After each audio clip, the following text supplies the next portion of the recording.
Welcome to the Big Brown Gadfly, which now there is a Spanish version that is going to be broadcast on various networks. So the logo has changed. It's now El Tábano de Atenas, just to try to challenge all of you conservatives out there to see whether you can learn Spanish.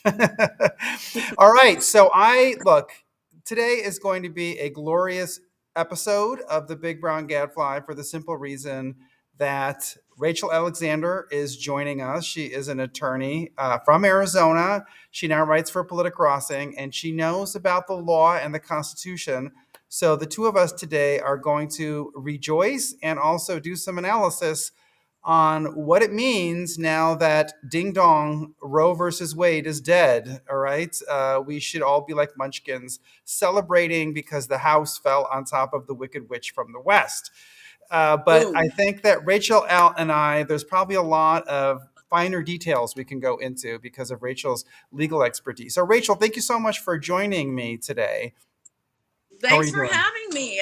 Constitutional law has always been my favorite area of law, but I found it was really difficult to get jobs in that area. Yeah, it is such a great. I thought that the decision that we're talking about here, Dobbs versus the Women's Health Center of Jackson, Mississippi, I thought that the decision was so well written. It was really tremendous. But first, let me just ask you, as a lawyer, as a conservative, as a Christian, and as a woman, what was your reaction when you first heard the news? You mean when the leaked opinion came out versus No, no, just like when it was really, remember on Friday when it was real, it wasn't just speculation. It was Roe versus Wade has been overturned. What was your reaction? I felt like it was literally one of the best days of my life. I Yeah. thought, this is one of those major political decisions that you think might never happen. And I just felt I wish my mom was alive to hear the news, something this major that we have been fighting for so many years. I served on the board of Arizona Right to Life for 5 years. Yeah, right. This is near and dear to me. And I just thought, this is going to be one of those days where everybody looks back and you know what you were doing on that day. Yeah, it's true. It's true because what I told people was we have to celebrate this win because I don't think that we're going to have another one that this big in our lifetimes. I really don't believe we'll see something this huge because if you look at Supreme Court history, the last huge a cataclysmic decision, or not cataclysmic, I mean, a positive, huge decision was Brown versus the Board of Education in 1954. That didn't end segregation, but it sure got us on the path to it. And it basically obliterated the reasoning behind Plessy versus Ferguson. It ended the whole argument that somehow you can morally justify segregation. And so the nails were in the coffin for segregation. I think that's why this decision is so important. There are a lot of people who are belly aching and who really want to rain on the parade. And they're saying immediately, this isn't abolishing abortion, which is true. They're saying the court has not decreed that abortion is murder, which is true. They're saying that the court has given the right back to the states to decide whether or not to murder babies.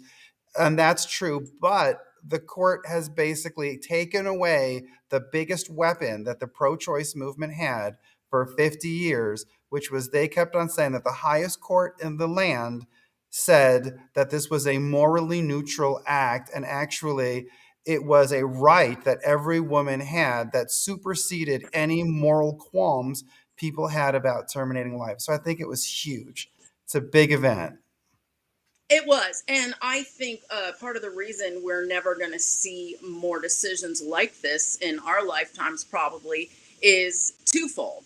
First of all, the justices get to decide which controversial cases they accept. And if you noticed, they have a pattern of refusing to accept a lot of controversial cases.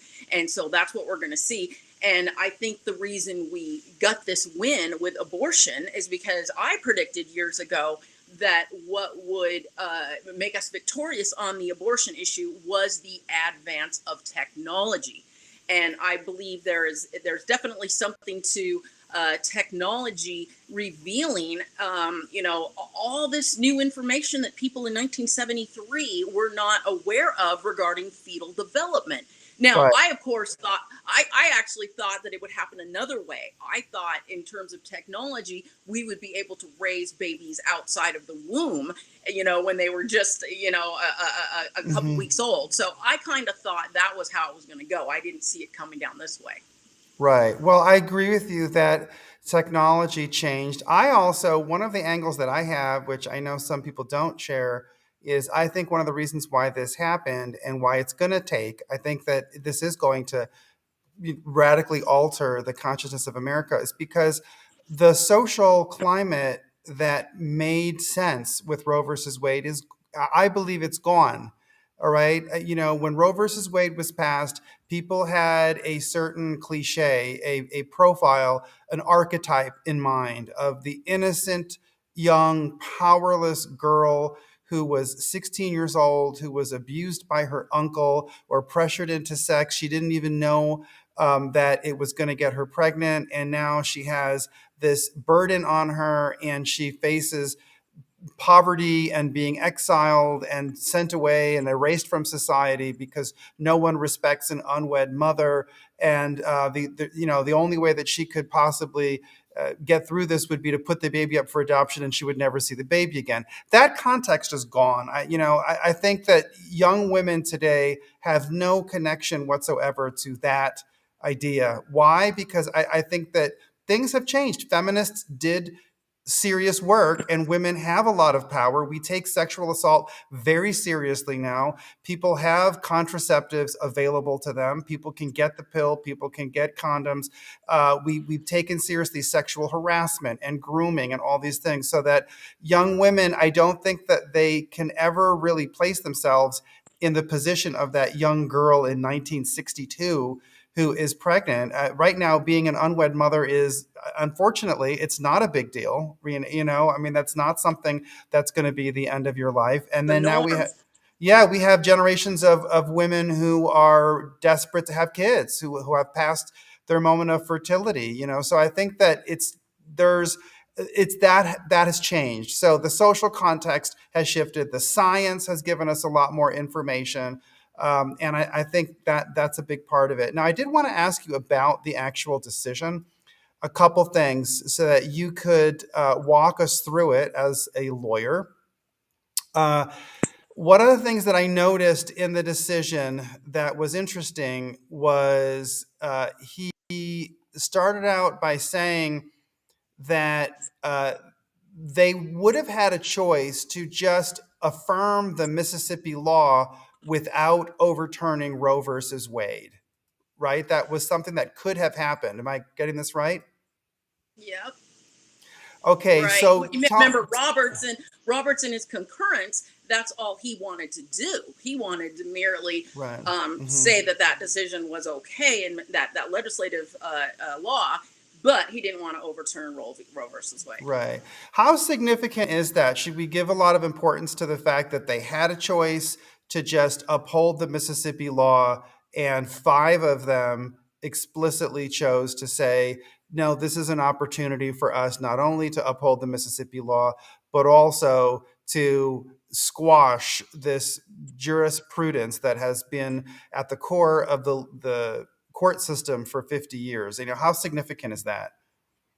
Oh, I think it's absolutely huge. I think if they had gone with Robert's opinion, this would have been a minuscule opinion. There would have been so many other laws, allowing abortion that would, be able to go into effect. And we would just have this hodgepodge of, here and there, there'd be one or two state laws, prohibiting abortion that would be upheld, but there would be no how do I say this? No level rule across all the states. It would just, Right. there'd Hmm. be no rhyme or reason which ones stick and which ones didn't. Right. Now, it's significant that this ruling does not say that abortion is wrong. It actually says that the court is incapable of deciding a question that sensitive and that explosive, right? They don't say that abortion is murder. They don't say that the unborn have rights. But what they did was they say that there is no constitutional right to an abortion. Okay. Uh, And they did say that state has an interest in the viability of a fetus. So that's kind of how far they went in saying that it was wrong.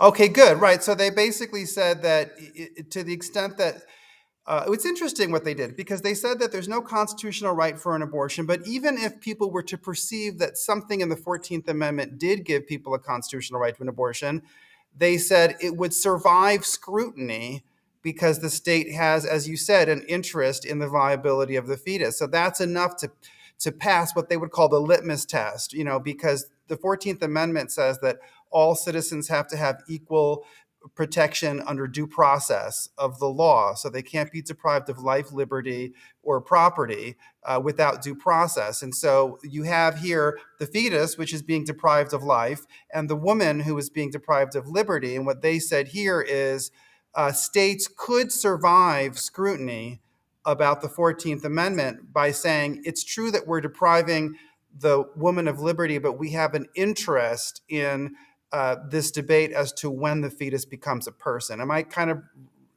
reading that right? Yes, this is an incredible decision for the 10th Amendment. This is basically Right, saying states get to decide how they want to apply the 14th Amendment, how much it does or doesn't apply when it comes to abortion. And right, I thought it was also interesting how they pointed out the 14th Amendment, when it was written, this was before abortion came along. And there was nothing, in history, there was, right. no scholarly treatises that even discussed abortion being found in the Constitution and protected. Right. And there's a thing called stare decisis. Can you tell us what that is?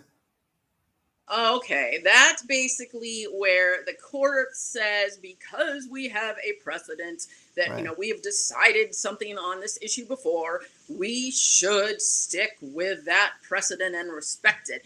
And in my opinion, it is one of the most ridiculous, ways of looking at the law, because the court changes its mind all the time and decides, oh, well, in this case, we're not going to stick with stare decisis. So it's just one of those legal terms that left wing lawyers like to throw around as if it really Right. means something, and it really doesn't Yeah. mean much. Only when it helps them, right? I mean, only because Exactly. obviously, like, Plessy versus Ferguson, nobody would say we should just go back to segregation because they decided in 1896, that separate but equal was a viable way to read the Constitution. Well, so the decision basically in saying that the state has an interest in defining the viability of the fetus, okay, I think that they threw the ball back into the court of the pro abortion people.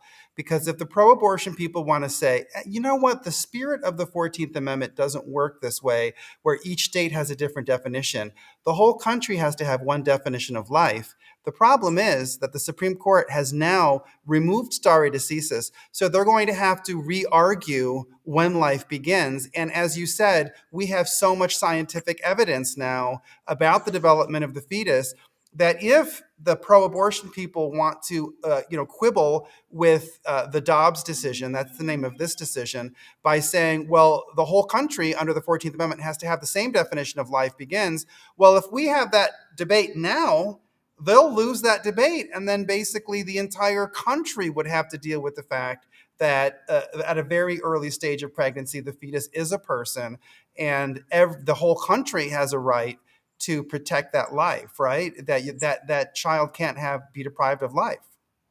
Well, I mean, you and I think their arguments are going to look pathetic nowadays, with all the advances in technology, but they don't care. I mean, they've got left wing judges on their side in these blue states. So I think it's going to be a Pyrrhic victory for them, because while, states like California are just going to have, abortion everywhere, anytime, the Hmm. most loosest abortion laws in the country. Um, as the technology continues advancing, and like I said, we'll be able to raise a fetus outside of the womb, Right. eventually that's going to swing back. And I don't even think California will end up with these super relaxed abortion laws. Yeah, it's just something that I don't know how pro abortion people cannot see the concept of the right side of history working against abortion. To me, it's inevitable that in the future people will look back at this and they will say this was a barbaric time when they, used these grisly medical instruments. It's going to look like Nazi Germany when people look back at it and you think about that. And I do want to stop for a moment and let's talk about the dark side of this decision, which is as we are celebrating as conservatives, I think that we also need to step back and ask ourselves why it took 50 years. And there is some post mortem to do because 65 million babies were aborted. Imagine what our country would look like if those 65 million people had been born and existed. Most of them would be alive today. Uh, I mean, that's twice the population of California. That would be 20% of the population of the United States that's missing. And it happened, and it took us 50 years, even when there was an entire industry of pro-life advocacy, of politicians who year after year ran on the platform that they were going to do something about abortion. And you had all of these churches who had official positions that they were against abortion. And really, honestly, in my opinion, the churches had nothing to do with this decision. This was a political victory because it was political activists who got Donald Trump elected. And we just had one man who got into office and refused to take no for an answer on this. And I believe, even though we don't have proof of this, I believe that he called each of those justices in, Gorsuch, Kavanaugh, and Coney Barrett, and he basically said, look, I'll put you on the court, but you have got to swear by your pinky, cross your heart and hope to die that on this one you're going to overturn Roe versus Wade, or you're not going to get nominated. And I don't think that previous pro-life presidents like Bush or Reagan did that. I don't know. What do you think about why it took so long for this to happen? That is a great question. And I have thought it's because some of our tactics were wrong. What I think finally started to bring people around on this issue was minorities and women. Because when we found out that, they were aborting women and minorities at higher rates than just, your average little white boy baby, I think that woke up a sleeping segment of the population. and Mhm. and before, you didn't see the pro-life leaders being women, and now you look today and it's Lila Rose, it's all Phyllis Schlafly, the late Phyllis Schlafly. Right. I mean, women took over in this movement, and we've never had that. Women have always been on the left on most issues, so to have Mhm. this female leadership, I think that's what Right. finally, made people wake up. When you see all these women out there, and women are supposed to be left, that makes you think, this isn't just about a woman's body anymore. Yeah, I think that you're right, and I think part of it is I hate to say this, but it's the feminists did their job, right? They carved out a lot of power for women in society, and it turns out that when women get power, they look at other women a little bit more critically than they would have before. They don't look at other women as powerless victims. They look at them as it's like, you have the power to give birth to a baby and you're killing it based on what? You know what I mean? So I think that argument just it wasn't viable anymore because women had real power. They had, real abilities to be able to endure financial stress, endure the emotional stress, and, raise a child. And I think also there was a generation of women after birth control became very common in the 1960s, right? There was this generation of women who reached middle age and they regretted the fact they didn't have kids. You know what I mean? So I think a lot of things changed. I think women and their position absolutely changed. One of the things that I find really sad, though, when I look at the Roe versus Wade history, is I don't think the churches really had almost anything to do with this. Having been involved with the Catholics, with the Anglicans, with the Southern Baptists, and having had a good peek into the Lutherans and the Presbyterians, those religious denominations did not take the pro-life cause seriously. They tiptoed around it. They wanted to make nice all the time. They wanted to be polite. I think a lot of them said that they believed in the sanctity of life, but they had all of these caveats, all of these loopholes where they wouldn't have to commit to it.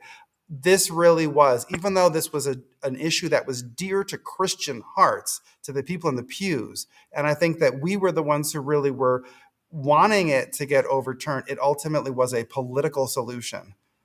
It Yes, was, I yeah, agree with you that the churches were lacking here. And since I am an attorney and I've been very active in church my whole life, yeah, what I think happened is they got scared of legal trouble. And I see it all the time. I see these church yeah, leaderships. They go into these discussions about how we can't do this, we can't do that. We better not say this from the pulpit. And I think there's like Pulpit Freedom Day, once a year where pastors actually, some pastors come out and they will talk about political topics. But for the most part, most of them don't. They're scared. And I've been canceled twice. You've been canceled twice. So we right, don't understand this scaredy cat attitude. Somebody has to speak up. My own dad was a pastor, a very yeah, small church. But I'm so proud of him. He spoke up about every issue. He hammered abortion, right. every year on the anniversary of Roe versus Wade. And it's just so weird thinking that, you don't really need to do that much anymore now that it's been overruled. It's been overruled. I do think there is a battle coming up in state by state, but I think it's going to be a really different battle now that there isn't this Roe versus Wade. The way I put it in the Spanish version of my Substack is the pro-abortion system was a system where the walls and the roof were Roe versus Wade. Everything that was inside, it can't keep on going on with unless that it had that roof and those walls around it to protect it from scrutiny, to protect it from anyone coming in and questioning anything or interfering.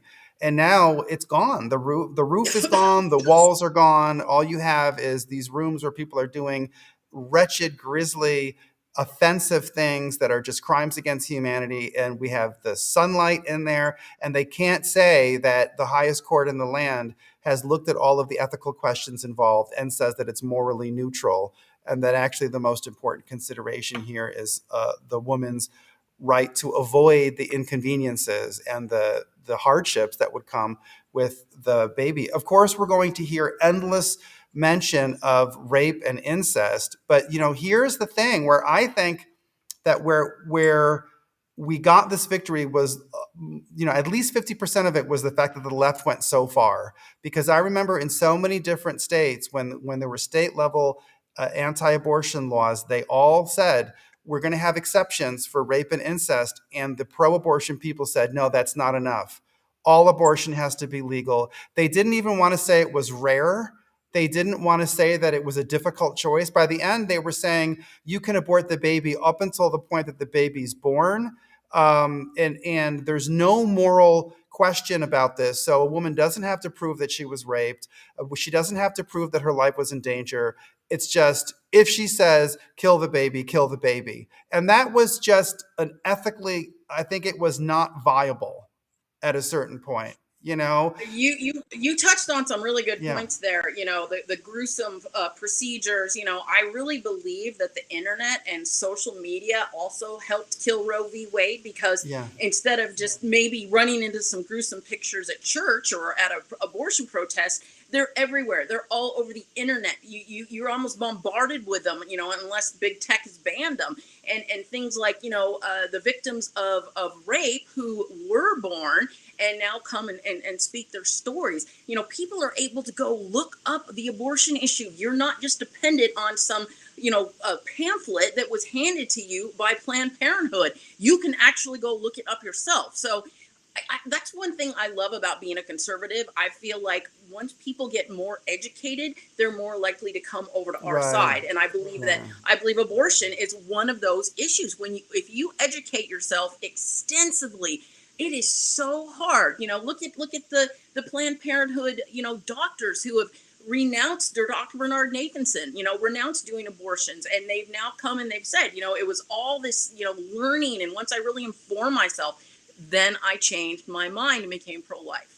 Yeah, I think that there were a lot of things that changed it. The one thing I do want to add is, and I hate to sound like I'm taking credit for something that, I shouldn't, but I think that the people who are fighting on the LGBT issue also get some credit for this, because the social conservative think tanks and politicians and Conservative Inc., basically they've always had this problem of, really, they want to pass all these laws that help corporations, and then they're stuck with this base of people who are working class and who don't benefit from all these tax breaks for corporations and who want social conservative values, right? And so for so long, I think that Conservative Inc., they didn't want to touch any of it. I mean, they didn't want to touch the social conservative causes. They were only doing that to get funding and to get votes. But I think the pressure on the LGBT issue, they had to come up with something in order to avoid dealing with the LGBT issue. So I feel like a couple years ago, pro-life was literally pulled out of the dust and pulled up because people were pushing so hard on the transgender issues and on the conversion therapy and all that stuff. And the socially conservative groups, they had to come up with something. I remember when CPAC banned anyone who was critical of the transgender movement. And then what did they say to justify themselves? We're very socially conservative because we have all of these pro-life groups that are going to be presenting. And so these pro-life leaders who used to never get a platform, all of a sudden were put on there. So it's kind of, we're like an octopus with 8 arms. All of us are working together. And I want the people who have really been fighting hard on the LGBT movement, number one, to celebrate with everyone in the socially conservative world on the fact that Roe versus Wade was overturned, to also feel some satisfaction that even though they may not see it, their activism did contribute to this victory, because it put conservative leaders in a position where they had to deliver something concrete. And I also think that in the end, this is going to give more momentum to the LGBT movement, just because we've seen a win. We've actually seen something come back, and this isn't like one of these phony little, cereal box victories that's just going to go away overnight. I mean, this is a big deal to see this overturned. And I would give President Trump a lot of credit for Yes, yeah. appointing those justices. And I feel like there's a lot in Conservative Inc. who just bash Trump constantly. And if it wasn't Yeah. for Trump, we wouldn't have this decision. I believe that Trump had guts to get up and talk about social issues, whereas you looked at, both Bushes. They avoided the topics for the most part, just Mm-hmm. here and there was a dog whistle, that was it. And so I feel like, Trump, he could have done whatever he wanted to do.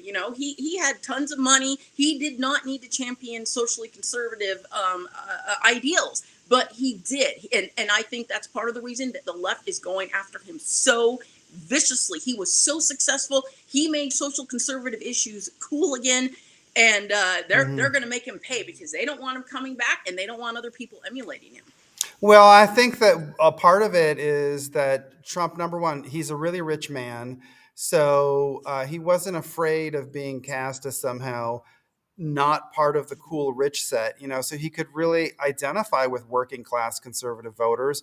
And it turns out that the social issues really matter a lot to socially conservative voters, that this libertarian base that we've been chasing after on the conservative side for so many years, the socially liberal but fiscally conservative people, that just isn't a large, you can't win elections certainly with that. You can't make a movement out of it.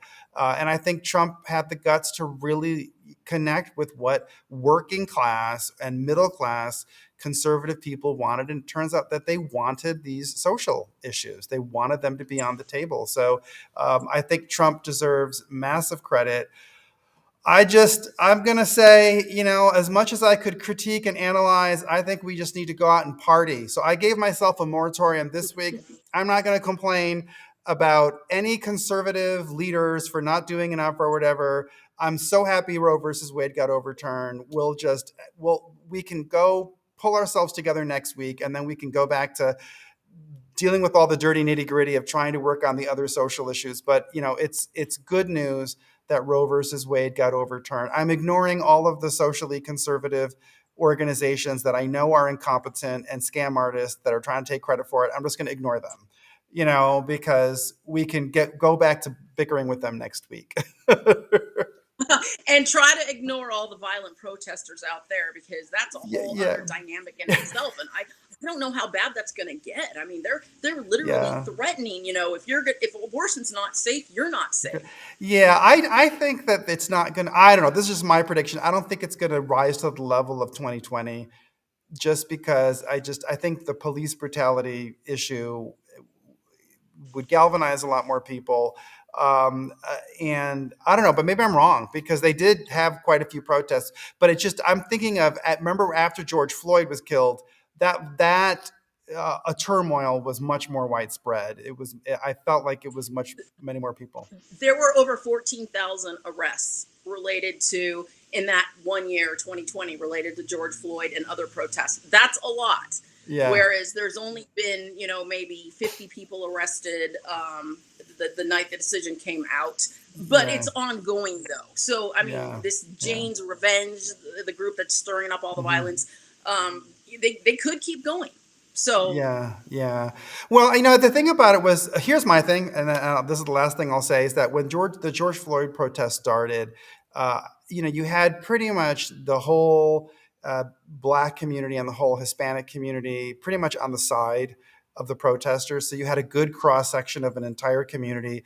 You had maybe some people who were on the edges, who were a little bit loopy, but you just had a whole community, the sane and the kind of wacky, etc. With this one, with the Roe versus Wade thing, I feel like all the protesters look really, really wacko. Like, I don't feel like there's a mainstream of anything there. Did you see any? I mean, like, I have not. I'm looking up the footage of the people who took over the highway in Los Angeles, and I'm like, there's just not a single person there that I would consider normal or mainstream. They're very unhinged. I'm probably going to get in trouble for saying this, Yeah, but my perception was these people went through severe trauma in their yeah, childhood growing up. yeah. And that's why they've turned out so angry and violent. And that's what we're seeing with Right. most of them, a lot of the protesters. The protesters. All right. Well, thank you so much, Rachel. She can be found on Intellectual Conservative and Politicrossing, right? And At Town Hall, and I write local news articles for Arizona Sun Times. all right. Well, thank you so much. And we will be back. Hopefully, I can have you back on very soon. Thank you. Sounds good. Thank you, Bobby. God bless.